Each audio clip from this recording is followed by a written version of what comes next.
All right, we're going to go ahead and get started. So thank you everyone for joining us tonight for our Families for Everglades Turtle Talk. Tonight we're going to learn all about turtles from the ocean to the Everglades, and we'll even have a special guest from our in-water research group. So let's go ahead and begin. So to get us excited, we have a short video of our special guest, Rebecca Mott, out in the field conducting research on sea turtles doing a dip net.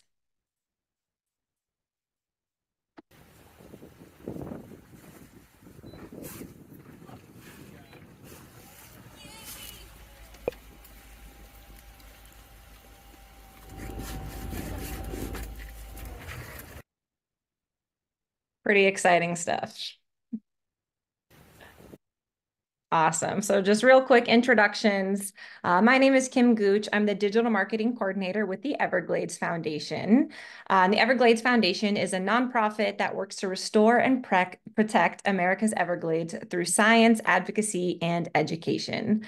So thank you all for joining us. You may have seen me before at our previous Families for Everglades, as well as the previous Central Florida coordinator for the Everglades Literacy Program. This is our 9th Families for Everglades. So if you've been with them all, welcome. And if this is your first, welcome. We're excited to have you. And I'll pass it over to Rebecca. Hi, guys. I am so excited to be here with everybody tonight, and I can't wait to share all of the information that I know about sea turtles with all of you. So, as Kim mentioned, my name is Rebecca Mott. I work for a really small nonprofit organization on the east coast of Florida called In-Water Research Group. And the goal of our organization is to conduct very sound science and to take that science and turn it into education initiatives to share with the public. So, communities can understand more about what sort of animals live in their backyard and how to protect them. So our job is really to study these animals so in the long term that we can protect them alongside our communities. Awesome. So throughout the presentation, you'll see lots of fun pictures and videos of Rebecca with turtles, but we always need to remind our friends at home that she is a trained professional. So you cannot go out and interact with turtles like this. So just a few more housekeeping rules. If you have any questions throughout the presentation, please use the Q&A format, and someone from the education team will be able to answer for you. And we're also going to be utilizing polls for trivia questions throughout the evening. And if you take any pictures of tonight or with any of our resources later on, please be sure to follow and tag us on our social media channels. So let's get started with our first trivia poll. Turtles are a part of which animal classification? I'm going to go ahead and launch the quiz.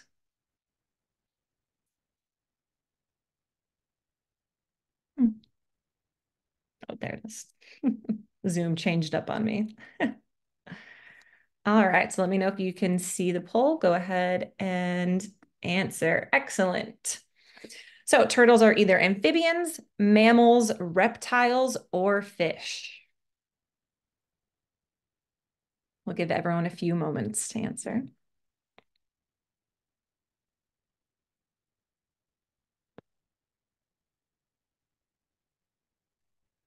All right, so great job, everyone. It looks like we had about 70% say that turtles were reptiles, and that is correct. They breathe air with their lungs, lay eggs, and they're cold-blooded. In fact, sea turtles are the fastest swimming reptiles. All right, let's go to question 2. Turtles are vertebrates. They have a skeleton that is a part of their shell. Is that true or false?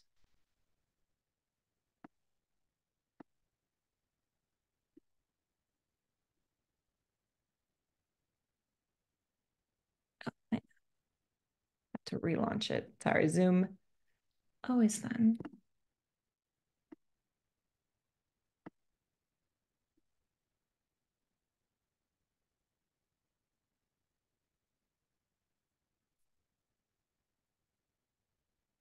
All right. Well, I see many people answered in the chat, so thank you for that, or in the Q&A. But the correct answer is true. Yes, a turtle's shell is made up of bone and it is part of their spine. The carapace is that top outer layer with individual pieces called scutes, and the plastron is the bottom. So, scutes are actually made out of keratin, which is just like our hair and fingernails. All right, and trivia poll number 3. Let's see if it wants to launch.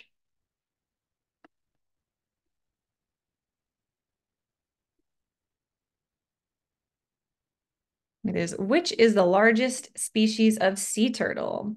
Is it the green sea turtle, the loggerhead sea turtle, the leatherback sea turtle, or the hawksbill sea turtle?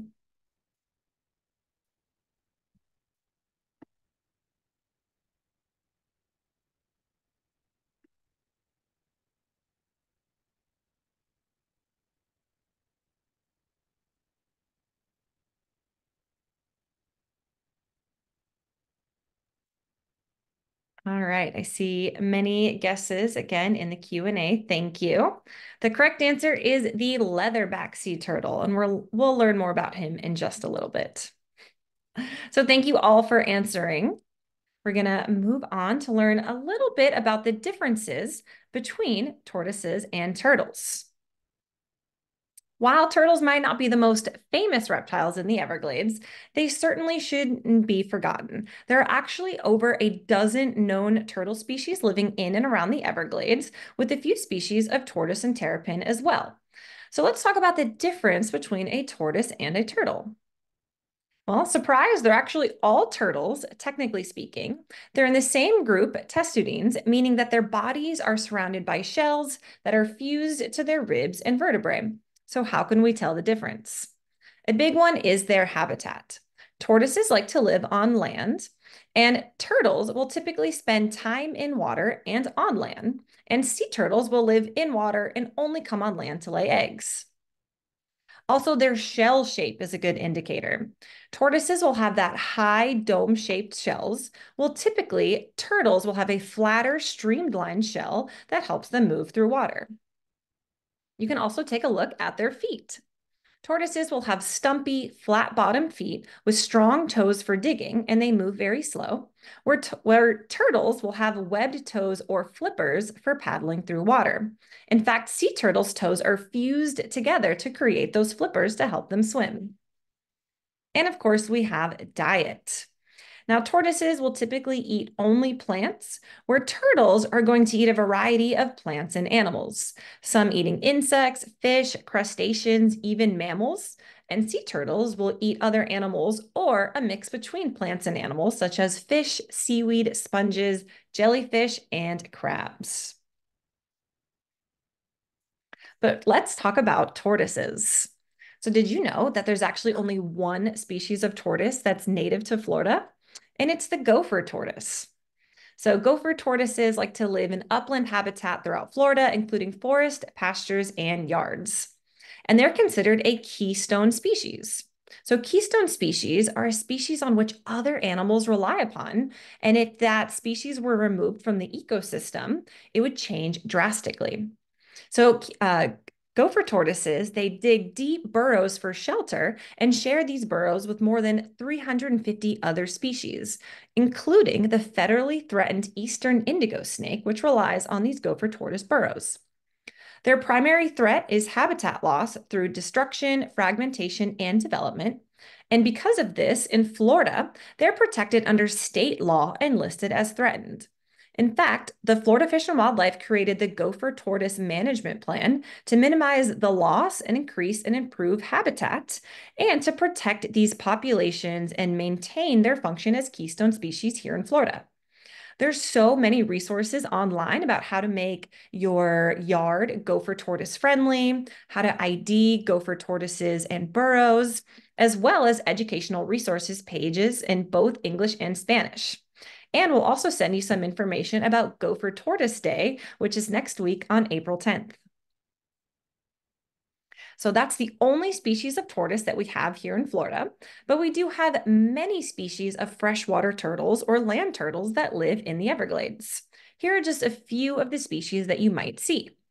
We have the diamondback terrapin, So they can be found in brackish waters throughout Florida, including salt marshes and mangrove swamps, and they eat snails, crabs, mussels, worms, fish, and plants. There's a lot of citizen science projects out there from iNaturalist that you can help monitor Florida diamondback terrapin populations. Underneath the diamondback terrapin, you'll see the Florida soft-shell turtle. They have that leathery soft shell, which is how they get their name, and they have tubular nostrils and webbed feet with a very long neck. They spend a lot of time in water and they like to cover themselves with mud. Threats to them include predation, mammals and birds will eat their eggs, and alligators might eat adults. In the top middle, we have the box turtle. They have that high domed rounded shell, and they actually have the ability to hide from predators by contracting into their shell completely. You can also recognize them by that beautiful yellow coloring that they have on their shell or carapace. They eat fruits, berries, seeds, mushrooms, plants, and small prey, and they prefer to live in forested areas. Again, some of their threats include predation and habitat loss and alteration due to agricultural and development. In fact, many organizations actually have Florida box turtle projects where they do research about the habitat, longevity, and population status of these animals. Below the box turtle, we have the Florida snapping turtle, not to be confused with their cousin, the alligator snapping turtle. So Florida snapping turtles, they can get to about 75 pounds, where the alligator snapping turtle, they live in North Florida, they can get to be about 200 pounds. But they both have powerful bites and ornery dispositions and can snap at incredible speeds. Like all turtles, don't mess with them in the wild. They have a long neck and they can reach around behind their body. They spend most of their time in waters and they're omnivores. A common one that you might see is the red-bellied cooter. As their name suggests, they have a red-tinged bellies, and they also have those bright yellow stripes along their arms, legs, heads, and tails. They're primarily plant eaters, and you'll see them a lot hanging out in ponds and streams, probably in your backyards or neighborhoods. And of course, we also have the Florida mud turtle. This species is endemic to Florida, meaning they're only found here, and they're actually considered rare compared to other mud turtles. Places like Sanibel Captiva are working to track and research the elusive Florida mud turtle. So many of these species rely on the Everglades for food, water, shelter, and space. But these turtles are also facing threats from habitat loss, pollution, and overharvesting. Public awareness and conservation are needed in order to help protect these amazing animals. Like we said, turtles and tortoises rely on the Everglades for clean, fresh water. So let's take a look at the history of the Everglades to learn a little bit more about the Everglades flow. The historic Everglades begins just south of Orlando in Shingle Creek near Kissimmee. Historically, that water would flow from the Kissimmee chain of lakes through the Kissimmee River and into Lake Okeechobee. Historically, Lake Okeechobee would overflow its southern brim, creating a wide, slow-moving river nicknamed the River of Grass. And eventually, all that fresh water would make its way down to the southern part of the Everglades and Florida Bay. We call this the KOE, or the Kissimmee Okeechobee Everglades watershed. But unfortunately, the Everglades has changed over time. In the last 100 years, the Everglades has been altered, changing that natural flow due to drainage and dredging due to agricultural infrastructure and flood control. The Everglades is now divided into different units. You can see on the maps the current water flow. Instead of Lake Okeechobee overflowing its southern brim like it's used to, when lake levels get too high, that water is sent east to the St. Lucie into the Atlantic Ocean, and it's also sent west through the Caloosahatchee River into the Gulf of Mexico. This affects many different plants and animals in the Everglades ecosystem, including turtles who rely on the Everglades for water. With the Everglades being about half its original size, many turtles have lost habitat where they used to live. With less fresh water making its way down through the Everglades, a lot of turtles who used to live in that fresh water are losing their habitat. And unfortunately, it also means that polluted water from Lake Okeechobee is being released into our coastal estuaries, which can have a devastating effect on sea turtles. Sea turtles live in salt water. With too much of that fresh water emptying to the coast, it can impact our seagrasses, which many species of sea turtles feed on. There's also excess nutrients like phosphorus and nitrogen in the water that can create toxic blue-green algae, which can also be harmful for sea turtles. This is just one of the reasons why we're working so hard to restore and protect America's Everglades, to ensure clean water and healthy habitats for many of the plants and animals, like turtles, that live in the Everglades. So with that, let's talk about some sea turtles in the Everglades. These are just a few of the species that you might see in Florida, but I'll let our sea turtle expert take it from here. Thank you so much, Kim. Okay, so I'm going to go through the different species. I see you guys asking a lot of wonderful questions in the Q&A, so hopefully I can address some of those. What I'd like to do is talk a little bit about the different species and what is affecting sea turtles today, because the whole goal of this presentation is really to engage you guys and get you to be a part of conservation, because conservation is not just for scientists. Every single person in this presentation has a seat at the table to participate in conservation. So just know that you guys have power. All right, Kim, you want to go ahead and get started? Yeah. All right, so in Water Research Group, most of you guys have probably not heard of us because we're a pretty small organization, but what we lack in size, we make up for in heart. We are a small charity, about 10 staff members, and like I mentioned earlier, we tackle conservation through both research and education. I firmly believe that research is important, data is great, but unless you can give it to the people to do something with, that data will just die on a piece of paper. So the education is really just as important as the research that we do with the turtles. So one of our main projects is in St. Lucie County. That is our bread and butter project that you guys see us standing here in this picture. We'll talk a little bit about that, but we do have projects all over the state of Florida. All right, so the main site that we monitor is a nuclear power plant.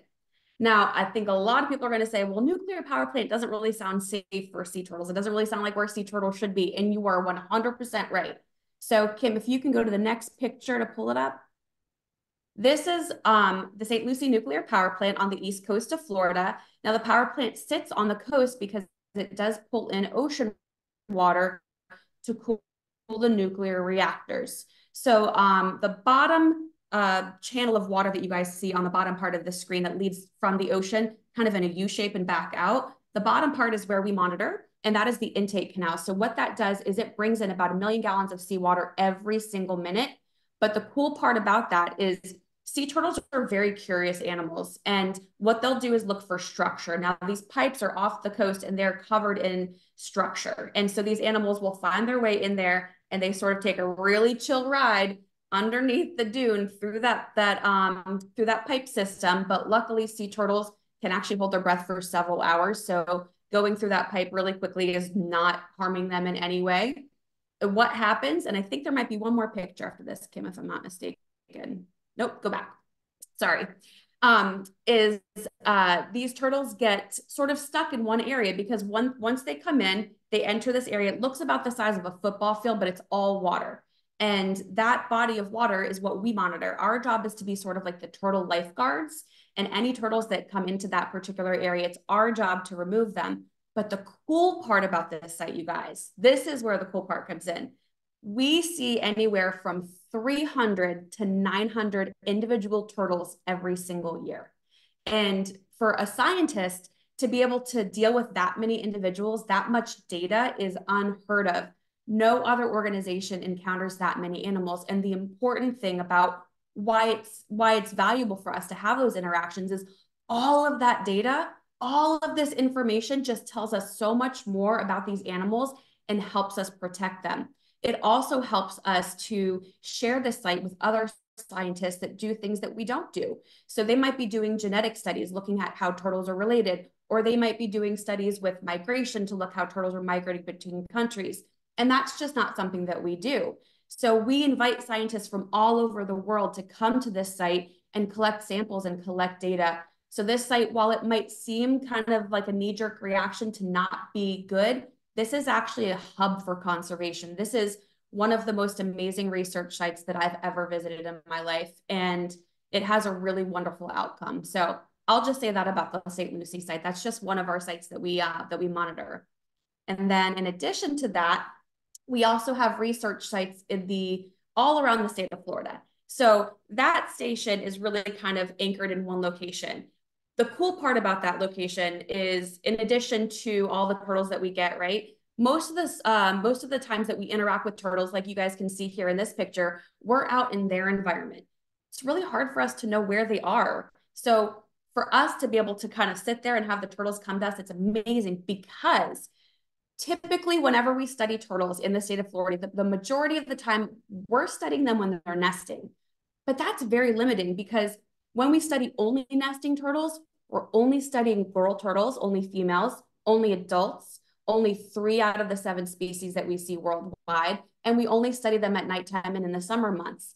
But at that St. Lucie site, we see 6 out of the 7 species of sea turtles. We see turtles from this big to the size of a Buick, or like a really large SUV. We see both male and female, and we see so many different data points, which is pretty cool. So it gives us a much better picture of what's happening out in their habitats. At these particular research sites, we have locations on the Big Bend portion of Florida, which is in the crook of Florida's sort of armpit, so to speak. And that is Pasco, Hernando, and Citrus County. We have a site there, which is pretty cool because we monitor the rarest and most endangered sea turtle in the world, the Kemp's Ridley. And then on the East Coast, we also monitor areas in Lake Worth Lagoon, Jupiter Inlet, and Boca Raton in Palm Beach County. And then we also have 2 study sites in the Florida Keys. And then, as I mentioned, our St. Lucie site as well. All right, so I know Kim already showed this, but I wanted to go back to explain what it is that we're doing. So we capture turtles when we are doing what we're called for in-water research. When we are going out into the water to actually study these animals, we capture them in 2 ways. And again, the whole goal is to really get these animals on board our boat so we can collect data from them. It's a very short encounter. It's actually something that sea turtles are very used to, because they're used to predator interactions. And so for them, being chased, caught, and then returned to the ocean is actually not that much different from being chased by a shark, which happens quite often for sea turtles. This is probably, believe it or not, one of the lowest stress situations that we can place a turtle in. If you guys have ever been to a turtle hospital or a turtle rehab facility, they go through a much higher stress level when they're sitting in a tank versus this type of interaction. So just keep that in mind when we're looking at this. So the first type of way that we capture turtles is through the dip net method, which you guys just saw. It's usually employed when we have a smaller turtle. This is actually a smaller turtle, believe it or not. And typically when we're in more shallow water. The second method, which Kim has a very, very nice video of me belly flopping onto a turtle. This is what we call rodeo. Now there's no sound to this video, but you can imagine the big flop that it makes when I hit that water. And there it goes. And I can't hear you, but I can hear you laughing in my head, which is fine because I laugh too. So the rodeo method is employed for turtles. You guys can see that turtle is much larger. That turtle actually weighs more than I do. And that is a loggerhead sea turtle. That turtle can take my hand completely off if it wanted to. So we like to be very careful when we're working with these animals. And I think a lot of people see an image like that and they're like, oh my gosh. Trust me, these are the Olympic athletes of the animal kingdom. They can definitely take us for a spin. All right, so Kim talked about this a little bit, but what is a sea turtle, right? A sea turtle is a reptile. It's a vertebrate. I'm not sure how well you guys can see this, but this is the carapace, or top part of a sea turtle shell. And you guys can see on the top, she mentioned it has the hard bony interior. And then on top, these scutes, which are kind of like plates or like roof tiles. And those scutes are actually designed to help them camouflage. But if we were to take these scutes off, the scutes are actually made out of keratin, which is the same thing that makes up our hair and our fingernails. So it can peel off. You guys can see it definitely peels off. Sorry, it's kind of hard there with my background. But the skin, or the scutes, can actually, there we go, perfect example, can peel right off, and it does not harm the animal. what they're protecting on the inside is what is important. So inside that shell, you guys can see their vertebrae and you guys can see their ribs. And that is what the most important part of protecting is. Their bone, or sorry, their shell is actually bone because underneath that carapace is where their lungs live. So it's really important for that hard shell to be able to protect them from all sorts of things like sharks and boats and whatnot. And then the scutes on top, the pattern that they have, help them camouflage in their habitat. So sea turtles, like she mentioned, are reptiles and vertebrates. And then we're going to talk a little bit about how they're adapted to life at sea, which is pretty cool. So one of the things I always like to tell people, because it's like my cool, gross fun fact, is believe it or not, sea turtles cry. And it's not because their boyfriend left them and they're eating a pint of ice cream watching Grey's Anatomy. They actually cry because of where they live. They are completely adapted to life in an ocean environment. Because they live in such a salty, saline environment, they've got to get rid of that excess salt some way. And the way for them to do it is actually through their tears. They have salt glands right behind their eyeballs. And when they're in the water, that salt is constantly being extruded or expelled from their body. Now, the only time that we can actually see it as humans is when they come on land and they get dry. And then as you guys can see where she was just hovering her mouse, those tears are simply just her getting rid of excess salt. She is a nesting turtle, but she is not sad to leave her babies. She is on the go. She's ready to move on. So those tears are really just a sign of her being a healthy animal. In addition to that, they also have a much more streamlined shell than a lot of other turtles do because they are hydrodynamic, which means they have to be fast in the water to be able to maneuver away from predators. So that shell is a lot more compressed. And you guys can see here that they have flippers. So those beautiful flippers are a little bit different than the feet, right? The webbed feet that we saw from the freshwater turtles and the sort of truncated feet that we saw of the gopher tortoises. These flippers help these animals be incredibly fast swimmers. When I tell you they're fast, they can easily outswim our research vessel. So put that in perspective. All right, Kim, let's go to the species. All right, so there are 7 species of sea turtle worldwide. So we are very lucky because in the state of Florida, out of the 7, the loggerhead, the leatherback, the green, the hawksbill, and the Kemp's Ridley, these exist in and around Florida. So we're really, really lucky in the state of Florida to be able to see 5 out of the 7 species. Now, what's even more remarkable that out of these 5, the loggerhead, the green, and the leatherback are the ones that nest on our beaches every single summer. So those are the players that we're going to talk about today. So the loggerhead, the green, and the leatherback. The first is going to be the loggerhead. The loggerhead is the most common species of sea turtle in Florida. And I'm just going to show this to you. I won't do this every single time, but this is a real loggerhead skull. You guys can get an idea of why they call it a loggerhead. Their head is the size of a log. It is massive. These turtles are built for durability. Like I said, they could take my hand clear off. My finger would be like a Cheeto. They would just demolish it. Luckily, we're not delicious. They're not looking for us as a food source. But loggerhead sea turtles, they have the largest population in the world nesting here in Florida. 90% of all of the loggerhead nesting in the United States and in our entire country, 90% of these turtles nest here. So that's pretty remarkable, is that the majority of nests that we see that occur in the United States happen right here in our state. And in fact, a lot of it on the East Coast of Florida. As I mentioned, they're named for their very large head. They have super hard noggin. And what I like to talk about with every different species is their adaptation. What makes them specialists at what they do? So the loggerhead, they have this massive head because if I were to turn this skull around, right here, I know a lot of people are going to say, well, that's probably where the brain goes. That's where the eyes go. No, that's where the muscle goes. All of these holes right here are filled with muscle so that animal can clamp down as hard as possible and eat its favorite food, which are things like conch, so snails with a really, really hard exoskeleton, crab, lobster, shrimp, all the things that I love to eat. This turtle gets free living in the ocean. But the cool part is you guys might have seen these before in movies or on TV. People blow into them, they listen to the ocean. But this is made by a snail called a queen conch. This thing is hard. I cannot crack this. It would take a very strong hammer for me to break this. However, loggerhead sea turtles have such a strong bite that they can actually clamp down and bite that conch right in half and eat the snail that lives inside. So that's pretty impressive. Now, the next species we're going to go over, I want you guys to compare. This next turtle is called the green turtle. Now, just for comparison, size comparison, you guys can see in my little window here, I've got two skulls. This is the loggerhead, this is the green. This is the larger turtle. Now, a lot of you guys might be going, what? That's not possible. It is.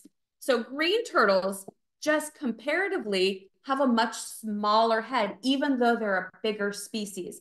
Green turtles can get to be up to 500 pounds, sometimes even bigger. And loggerheads usually tap out about 350. But the green turtle, even though it's much larger, it doesn't need the same adaptation because it doesn't eat the same food. So instead of eating really hard animals, it likes to go after a lot of vegetation. So green turtles are almost primarily herbivorous, which means they eat a lot of plants and algae. Sometimes they might go for other stuff as well, but the name that they get, green turtle, is not because of their shell, because as you guys saw, the shell is brown. They're called green turtles because they eat so much green stuff that if we were to open up their bodies, and I've seen this with my own eyes, it is totally cool, their body fat is this color. And so it's bright green because of all the chlorophyll that lives inside of the plants and algae that they forage on. They internalize that and absorb it into their bodies, similarly to how we would do it if we ate too many carrots. There's carotene in carrots, which is a pigment. It would turn our skin to orange. Luckily, we don't eat that many carrots. Otherwise, we'd probably be walking around looking like Oompa Loompas. So their adaptation is actually, I think there's a picture after this, Kim, that'll show, yeah, there we go. That's a little green turtle that we had on one of our research trips. Now you guys can see where its jaws are. They have no teeth. It's a beak like a bird, but it has little jagged edges along both the top and bottom jaw because what they're trying to do, they don't want to rip out the seagrass, right? Because if they rip it out, that's going to kill their food source. But if they trim it, what do we know about grass when it's mowed or trimmed? It grows back, right? So sea turtles, like the green turtle, have an adaptation to be able to sort of just trim the grass. They're like the lawn mowers of the ocean. They maintain the seagrass beds. And what they get in turn is their food source is constantly regrowing, which I think is pretty cool. I'm trying to do that with pizza and I haven't figured out how to make it happen yet. All right. And then the next species, everybody's favorite, is the leatherback. And I understand why. These turtles are the largest species of sea turtle in the world. When I say that, I mean that these turtles get to be record 9 feet long. They get to be up to 2,000 pounds. I myself have seen with my own eyes, have helped lift a 1,400 pound leatherback. And they are giants. But the cool part about them is they're the most gentle giants you will ever meet. They are soft shelled. That's how they get the name leatherback. And they are kind of babies. They're just they don't really ever encounter structure or people or barriers. They live out in the open ocean where nothing exists, in the pelagic zone where they don't run into anything. So anytime they encounter any sort of structure or even the abrasion from being on the sand when they nest, their skin starts to get scratched. So they're very, very delicate. They're very gentle giants. These turtles eat almost primarily jellyfish. We call them medusivores. And what's really cool, and I think Kim has a picture of this.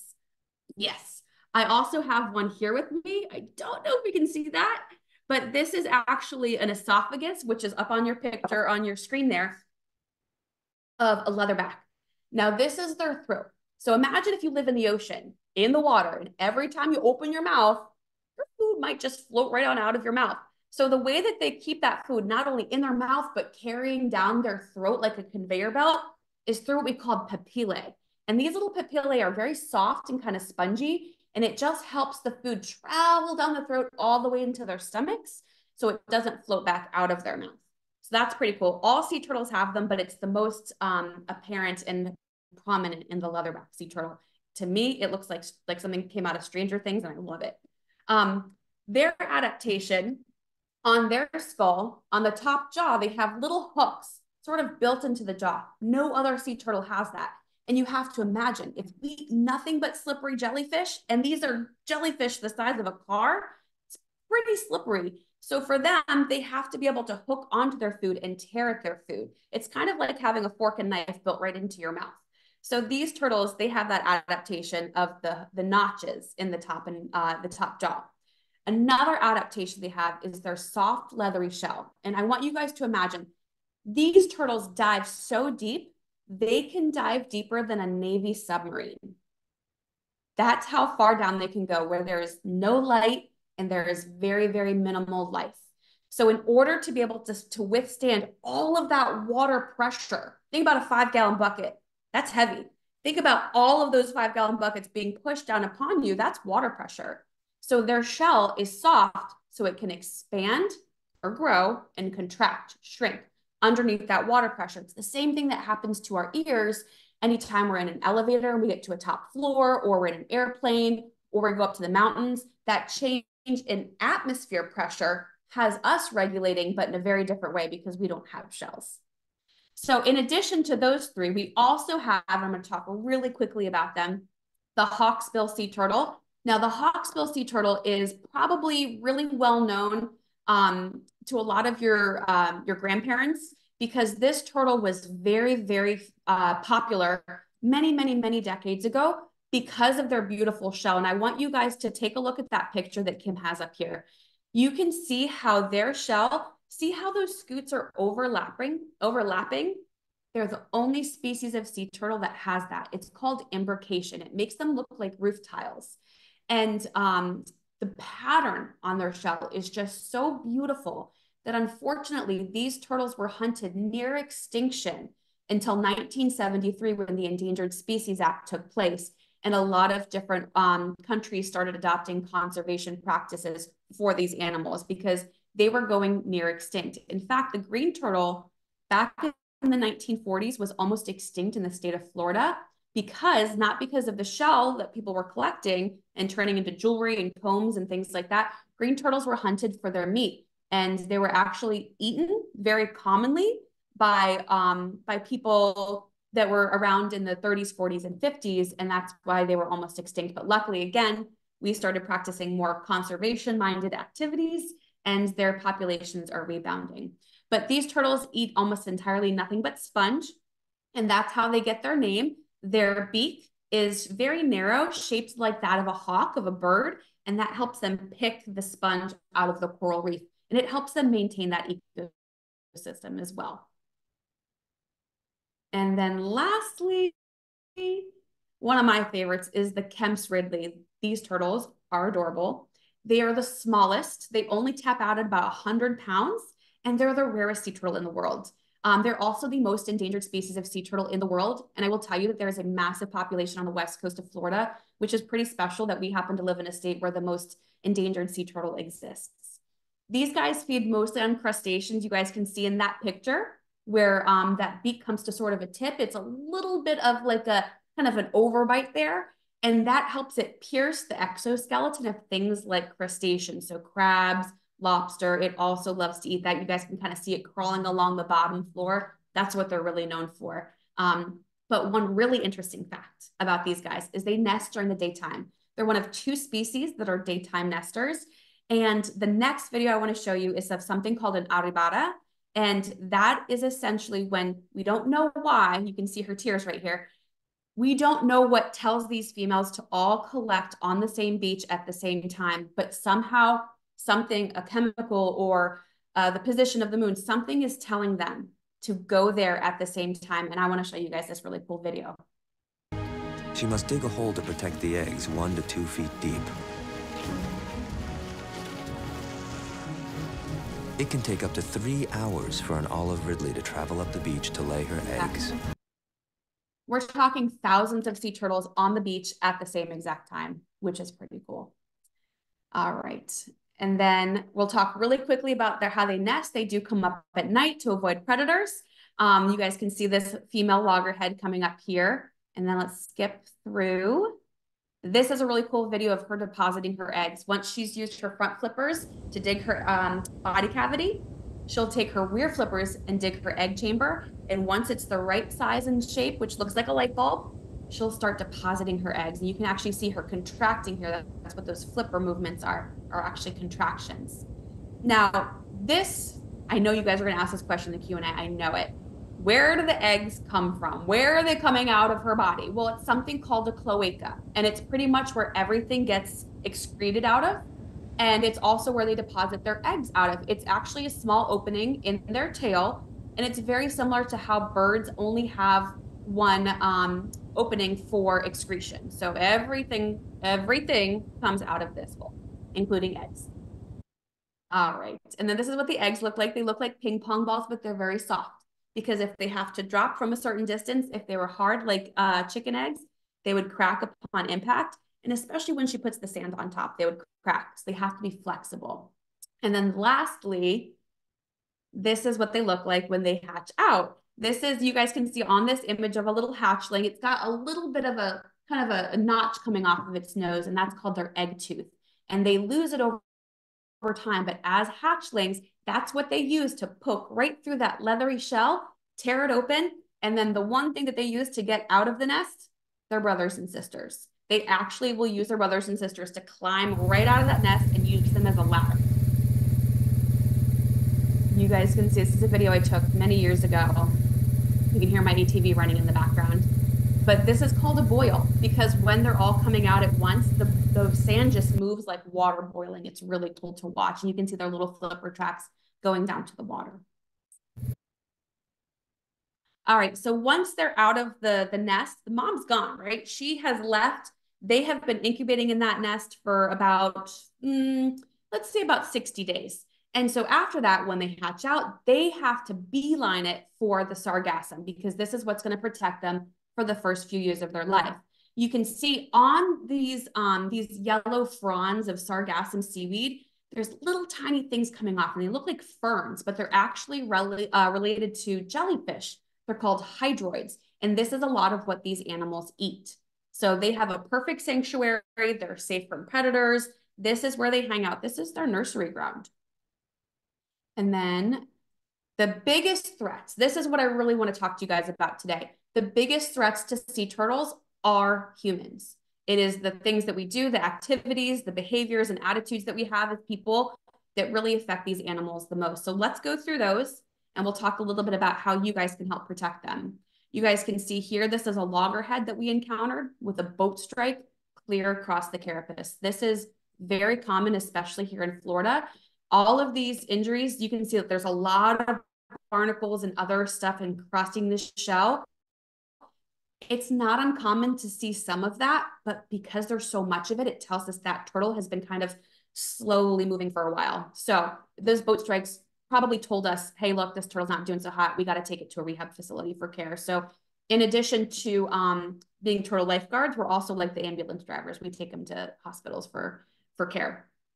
Fishing line entanglement, fishing gear entanglement is another really big problem that we have. And I think there's another picture after this for, yes, hooks. You can kind of see about right in the middle of that picture, that is a hook down the throat of a green sea turtle. We have encountered turtles that have had 4 hooks inside of their bodies before, because they do not know the difference between food and not food. And we're going to get to that in just a second when we talk about plastics as well. Something that you guys can do, if you guys like seafood as much as I do, whenever I go out, if I find something on the menu I'm not sure about, is it sustainable? Was it caught the right way? There are a lot of different ways that we can catch seafood that harm animals. You guys can see a green turtle here that was caught as what we call bycatch, sort of secondary catch of a fisherman. And so we can learn through Seafood Watch, seafoodwatch.org. It will tell you the types of seafood you want to probably eat and the things you want to stay away from. And that's all really based on how sustainable and conservation minded each one of those practices is. And then we also, back in the 1980s, employed what we call a turtle excluder device. And this actually helped our shrimping industry reduce the number of turtles caught in their nets by over 90%. So whereas these turtles were losing numbers in population, the use of something innovative like this allows us to catch shrimp while offering sort of like an escape hatch for sea turtles that might find their way into that net system. This is the biggest thing I would like you guys to take home with you is plastic, plastic, plastic. Plastic never goes away.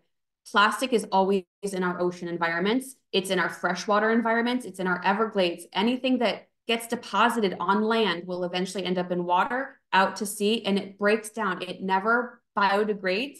It photodegrades, which means it gets smaller and smaller as it's out in the sun, and it starts to look like plankton and food. So these animals have a really hard time discerning or determining whether things are food or plastic. It's not been around that long. These animals have been around for millions of years. So for them, this is very new. They don't know the difference. It's our responsibility to take that on.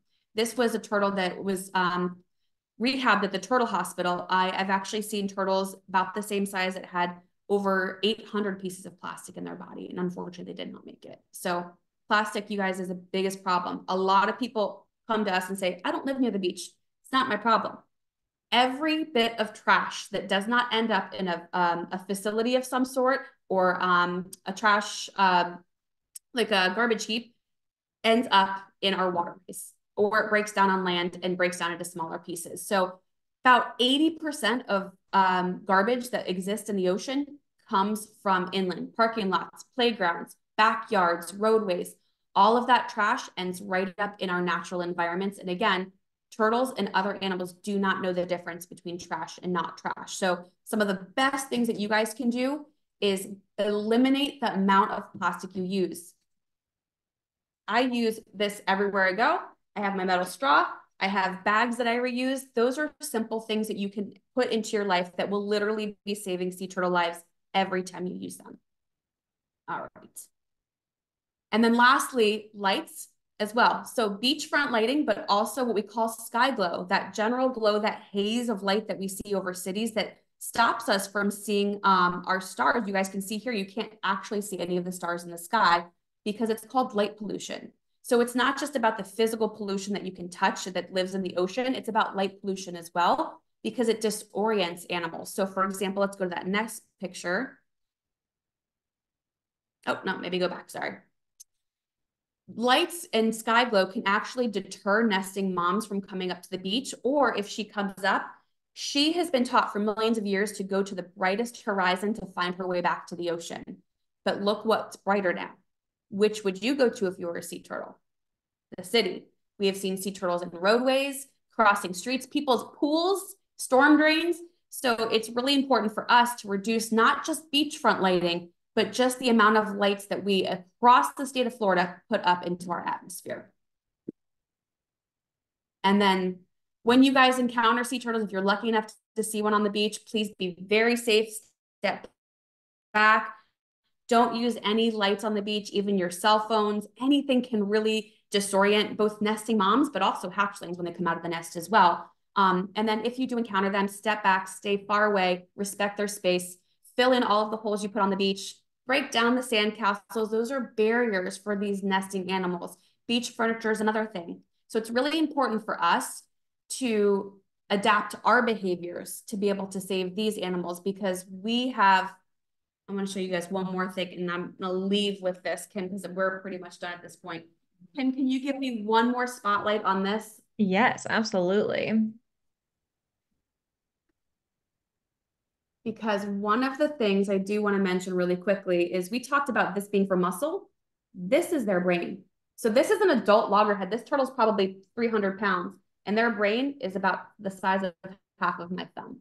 So take that with you and consider that even though these turtles are equipped to migrate all across the world, they're built with all of the instincts they need to be really good at what they do. When we come in and we change things and we introduce things into their habitat, they can't shift that quickly. And so it's our responsibility to really take charge and change our behaviors and our attitudes to be able to protect them because it is as simple as reusing, recycling, reducing. It is very important. So things like that will empower you guys, hopefully, and actually change the population in the face of sea turtle conservation. All right, and then this is my information. If you guys would like, there's a QR code for hi, hello. It'll pull up my contact information. You guys can pull it up directly on your phone and save it to your contacts. If you guys have questions about anything that we do at In Water Research or how you can learn more about us, That's our app for social media, both Facebook and Instagram at In Water Research.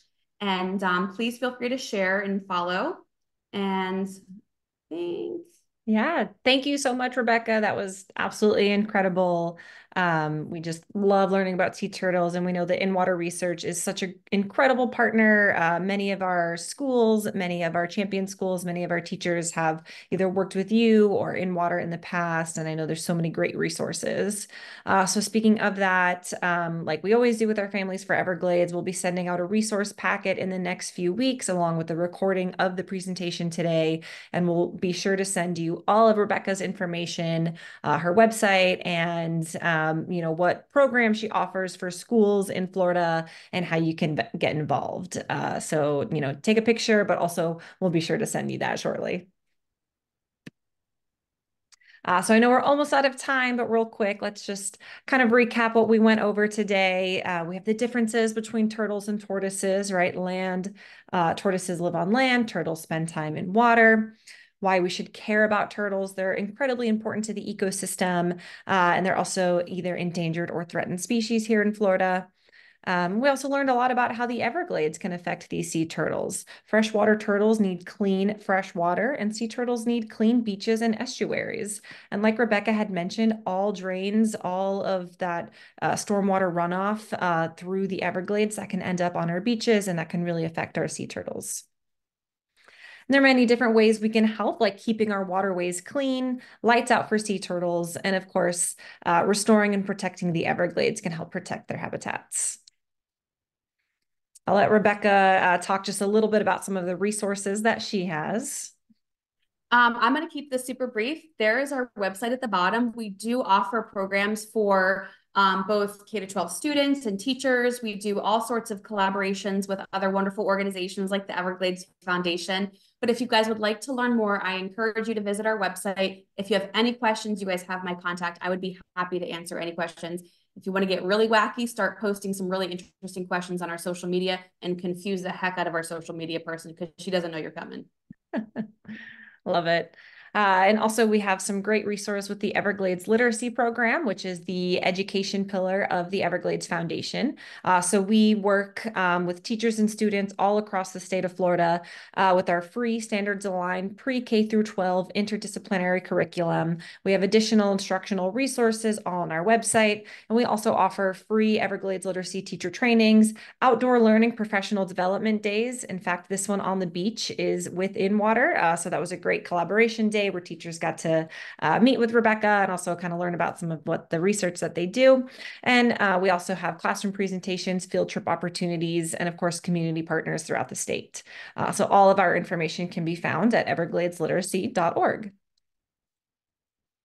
For those that are still on, we're super excited to share that we do have our 6 finalists for our Everglades Challenge coin. So if any of you submitted a design, we did have over 600 design entries this year.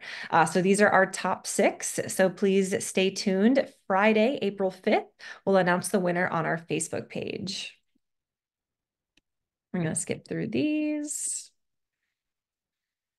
And a big thank you. Thank you for being with us here today. If you have any questions, please shoot us an email at education@evergladesfoundation.org. You can follow and tag us on social media. Here we have In Water Research social media. And thank you so much for joining. We hope you learned a lot about turtles. Bye, everyone. Thank you. Yeah, everyone had great questions.